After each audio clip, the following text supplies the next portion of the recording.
A single mom giving a bottle of water to a thirsty biker seemed like the smallest act of kindness until the next morning, when she woke up to find her entire street blocked by over 100 roaring motorcycles. What started as a simple gesture between strangers turned into something so extraordinary that it would restore your faith in humanity and prove that angels sometimes wear leather jackets. But why would a whole motorcycle club mobilize like this for one woman, and what did they do that left the entire neighborhood in tears?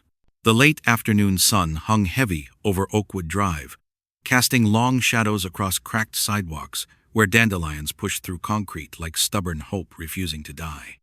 Sarah Martinez stood at her kitchen window, watching beads of condensation roll down a glass of ice water, while the ancient air conditioner wheezed its familiar death rattle, a sound she'd grown to associate with the mounting stack of bills hidden beneath coffee-stained coasters on her dining table.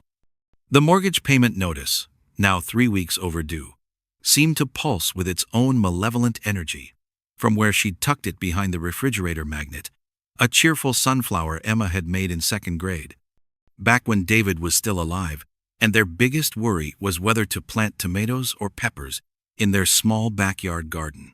"Mama, can we have mac and cheese again tonight?" Emma's voice drifted from the living room, where she sat cross-legged on their threadbare carpet, coloring in a book whose pages had been filled and erased so many times the paper had grown soft as fabric.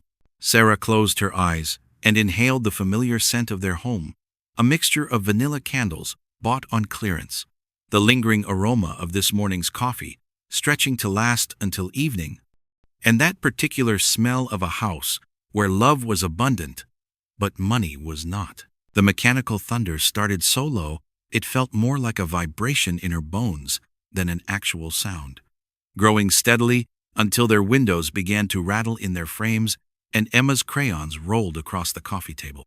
Through the sheer curtains, Sarah watched as neighbors emerged onto their porches, shading their eyes against the glare to see what mechanical beast was approaching their quiet suburban street. The Harley-Davidson that finally materialized seemed to dwarf everything around it, its polished metal exhaust pipes gleaming like silver serpents, and its engine producing a throaty growl that spoke of highways conquered and miles devoured. The rider who dismounted moved with the careful precision of someone whose body had absorbed decades of road vibration, his worn vest bearing patches and insignia that told stories in a language Sarah didn't recognize but somehow understood meant brotherhood, loyalty, and a life lived on society's margins. Steam began rising from the motorcycle's engine in ghostly tendrils, and she watched the man pull out his phone, shake his head in frustration, then look up and down the street as if searching for divine intervention, or at least a gas station. Something in his posture, the slight slump of shoulders that carried invisible weight, the way he ran a weathered hand through silver hair reminded her of David during those last months when the cancer treatments had left him exhausted, but still fighting, still trying to solve problems he couldn't fix with determination alone. "Stay here, baby," she told Emma, though her daughter had already pressed her nose to the window like a curious kitten. The plastic water bottle felt cold and substantial in Sarah's hands as she filled it from their kitchen tap, the same faucet that dripped just enough to drive her crazy, but not enough to justify calling a plumber she couldn't afford. Her bare feet found every familiar creak in their hardwood floors, a percussion section she'd memorized during 3 years of midnight walks when sleep eluded her and worry kept her company instead. The summer air hit her like opening an oven door as she stepped outside, carrying with it the smell of hot asphalt and the neighbor's barbecue, normal suburban scents that seemed amplified by the presence of something so decidedly abnormal parked at her curb. "You look like you could use this," she said, extending the bottle toward hands that were scarred and calloused but gentle when they accepted her offering. And in that moment of contact, stranger to stranger, human to human, something shifted in the universe's accounting. Though she wouldn't understand the magnitude of that shift until morning came, with the sound of engines multiplied by 100.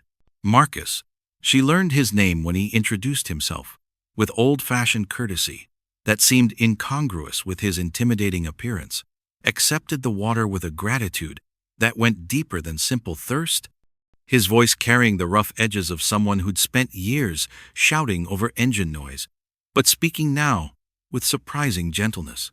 "This is real kind of you, ma'am, especially on a day like today," he said, tilting the bottle back and drinking deeply while steam continued to rise from his bike's overheated engine, creating a halo effect that made him look less like a threatening stranger and more like an unlikely savior, whose wings happened to be made of gleaming steel and weathered denim.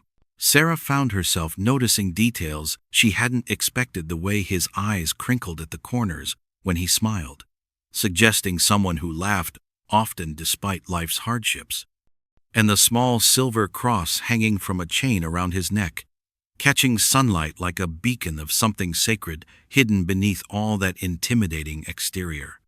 Emma had crept closer, half hiding behind her mother's legs, but peering out with the fearless curiosity that 8-year-olds possessed in abundance. And when Marcus knelt to her level and said, "Well, hello there, beautiful. What's your name?" his voice took on the gentle tone reserved for children and wounded animals. The conversation that followed felt like pages turning in a book Sarah hadn't known she was writing, each exchange revealing shared struggles and understanding that transcended their obvious differences. Marcus spoke of his own daughter, grown now and living across the country, and the way his battle-scarred face softened when he mentioned her reminded Sarah of how David used to look when he talked about Emma's future, back when futures seemed guaranteed and not something you had to fight for one day at a time. "Solo parenting ain't easy," Marcus observed, his eyes taking in the details of their modest home. The paint peeling near the gutters, the front steps that sagged just slightly, the garden, where flowers struggled against weeds in soil that hadn't seen fertilizer in months, because groceries always took priority over landscaping. Sarah felt heat rise to her cheeks, the familiar shame of being judged for circumstances beyond her control. But instead of pity in Marcus's expression, she saw recognition, the look of someone who understood that sometimes life deals you a hand where every card seems marked against you, but you keep playing anyway because quitting isn't an option when someone smaller depends on you. When Marcus poured the remaining water over his engine, steam hissed and rose between them like some primitive ritual of gratitude, and he reached into his wallet to extract a $20 bill that he pressed into Emma's tiny fingers, despite Sarah's immediate protests. "For being such a good helper," he said, winking at Emma, who clutched the money like it was treasure, which, in their current circumstances, it absolutely was. $20 meant a real dinner, instead of another night of creative leftovers. Or maybe even a small toy from the dollar store that Emma had been eyeing for weeks. "I can't accept this," Sarah began. But Marcus was already mounting his bike, his movements fluid despite his size, and the engine roared to life with renewed vigor, drowning out her objections. "Sometimes we all need a little help," he called over the engine roar. "And sometimes we get to be the ones doing the helping." Words that would echo in Sarah's mind long after his taillights disappeared around the corner and the street returned to its usual quiet desperation. That night, as she tucked Emma into bed and listened to her daughter's excited chatter about the nice, scary man who had given them $20 whole, Sarah felt something she hadn't experienced in months: not quite hope, because hope seemed too fragile, but maybe the possibility that hope might be possible, that kindness still existed in a world that often felt designed to grind down single mothers and leave them forgotten in the margins of other people's success stories. The sound began in the pre-dawn darkness, a distant rumble that Sarah initially mistook for an approaching thunderstorm until she realized the sky was clear and the vibration was coming from the street rather than the heavens. She padded to her bedroom window in bare feet, her heart hammering against her ribs as an industrial symphony grew louder, more complex, like an orchestra of engines tuning up for some impossible performance. Through the gauze curtains, she could see headlights cutting through the dim morning light. Not one or two, but dozens, maybe more, their beams sweeping across her modest home like spotlights, announcing the arrival of something extraordinary. Emma stirred in the next room, and Sarah heard the familiar creak of bed springs, followed by small feet hitting the floor. Her daughter's voice, thick with sleep, calling out, "Mama, what's that noise?" The engine growl intensified, until their entire house seemed to vibrate in sympathy. Picture frames rattling against walls, and the loose floorboard near the kitchen, singing its high-pitched accompaniment to the bass notes thundering outside. Sarah pulled on her robe and stepped onto the front porch, just as the first motorcycle turned into their driveway, its rider dismounting with practiced efficiency, while more bikes filled every available space on their small lot, then spilled onto the street, the sidewalk, even onto their neighbor's carefully manicured lawn. The first light of dawn revealed an army of leather-clad figures moving with military precision, unloading tools and materials from trailers she hadn't noticed in the darkness, their movements choreographed like dancers who'd performed this routine countless times before. Marcus appeared through the organized chaos, his face transformed by a smile so radiant it seemed to generate its own light. And when he approached her porch steps, Sarah realized she was witnessing something that defied logic, challenged everything she thought she understood about how the world worked. "Morning, ma'am," he called out, his voice carrying easily over the controlled commotion.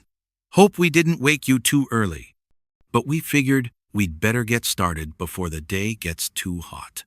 Sarah could only stand there in stunned silence, her mouth opening and closing like a fish pulled from water, as more bikers continued to arrive until their quiet suburban street looked like the staging area for some benevolent invasion. "I don't understand," she managed to whisper. But Marcus was already directing his people with hand signals and quiet commands, pointing toward the sagging front steps, the peeling paint on the north side of the house, the gutters that hung at angles that suggested defeat rather than proper drainage.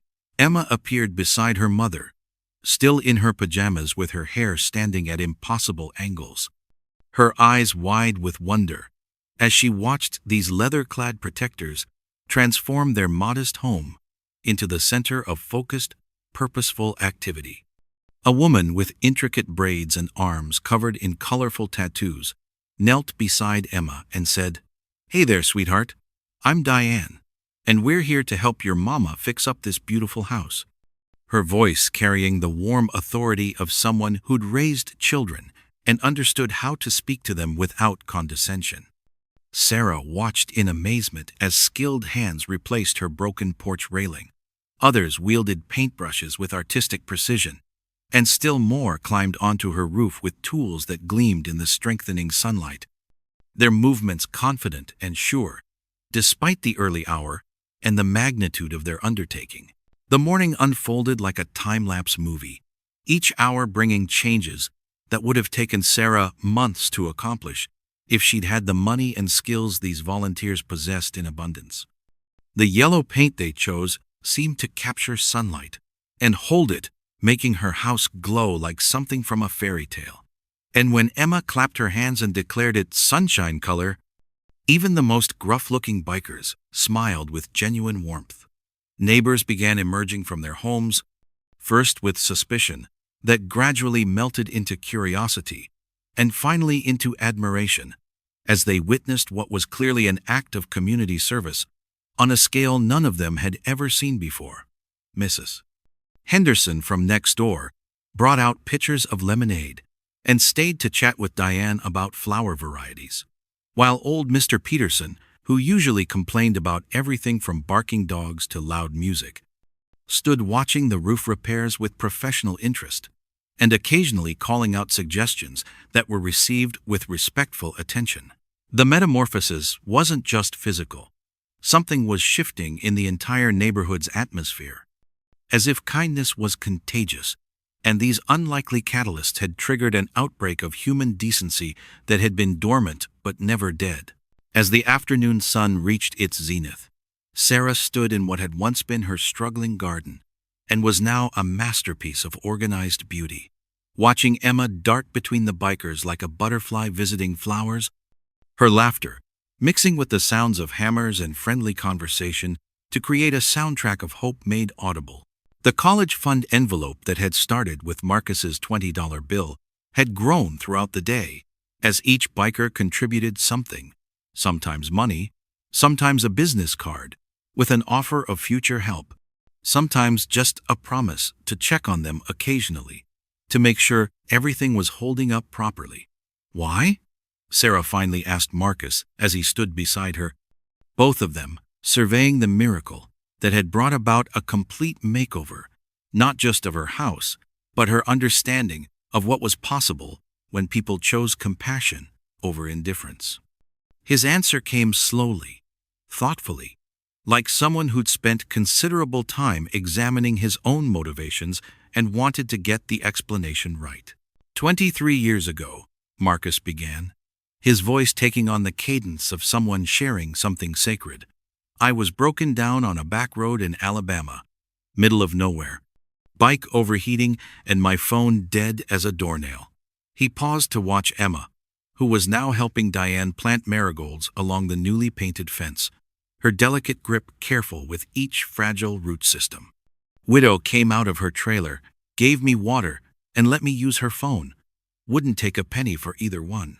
His eyes found Sarah's, and she saw in them the weight of years and miles, of choices made and roads taken that had led inevitably to this moment. Found out later, she'd been evicted the next week. Probably could have used that phone money for groceries or gas, but she helped anyway, because that's what decent people do. The silence that followed was filled with understanding rather than emptiness, and Sarah felt something fundamental shift inside her chest, like tumblers falling into place in a lock she hadn't known was sealed. The farewell took longer than the arrival, each biker taking time to say goodbye to Emma, to press final contributions into Sarah's reluctant hands, to promise that this wasn't the end, but the beginning of something that would continue beyond this single day of radical change. Marcus was the last to leave, his Harley gleaming in the golden afternoon light, and when he hugged Emma goodbye, Sarah saw her daughter whisper something in his ear that made him throw back his head and laugh with pure delight. "What did you tell him?" Sarah asked later, as they stood in their impossibly beautiful new driveway, watching the last of the motorcycles disappear around the corner like a mirage resolving back into ordinary reality. "I told him he's not scary anymore," Emma said with the absolute certainty that only children possess, "and that he's welcome for dinner any time, because we always have enough mac and cheese to share." That evening, as Sarah tucked her daughter into bed beneath sheets that smelled like fresh paint and possibility, Emma asked the question that would echo in both their hearts for years to come. "Mama, do you think the nice, scary people will remember us?" Sarah smoothed dark hair from a forehead that now reflected confidence instead of worry, and said, "Baby girl, I think some people are impossible to forget, and I think we just learned that sometimes angels wear patched denim and ride machines that sound like thunder, and that one bottle of water can change everything if you give it to the right person at exactly the right moment." Outside their window, the newly planted flowers caught moonlight on their petals, and somewhere in the distance, the faint echo of motorcycle engines carried on the night breeze like a lullaby sung by road warriors who'd found their way home.